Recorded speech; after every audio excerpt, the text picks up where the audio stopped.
చెబుతాడు, పేరేమో దేవుడి పేరు చెబుతాడు. అన్ని వాక్యపు మాటలే. దేవుడు ఏమన్నాడు అనుకున్నావు? దేవుడు అట్లా చెప్పాడు, ఇట్లా చెప్పాడు తెలుసా అంటానే ఉంటారు, వెనక మాత్రం అల్లుతానే ఉంటారు.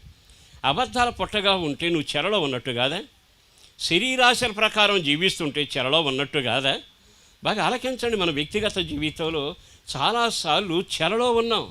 పాపపు చెరలో కొంతమంది, అలాగే వ్యభిచారం అన్నీ మామూలే. కొంతమంది స్వనీయతనే చెరలో ఉంటారు, గర్వనే చెరలో ఉంటారు, అబద్ధాల పుట్టని దాంట్లో ఉంటారు. దేవుని గణపరచడం కంటే తన్ను తాను గణపరుచుకునే చెరలో ఉంటారు. దేవునికి ఇవ్వటం మాత్రం చెయ్యక దేవుని దగ్గర దొంగిలించే వాళ్ళగా ఉంటారు. వీళ్ళంతా సంఘ సభ్యులే, కానీ వాళ్ళెవరో తెలుసా? ఇంకా చెరలో ఉన్నారు. ఈ రోజున నేను నిన్ను కనికరిస్తానంటే నీ పిల్లలకు మంచి బట్టలు భోజనం మాత్రమే పెడతానని కాదు, నీ వారిని ఆ శాపకరమైన చెరలోంచి నేను విడిపించబోతున్నాను.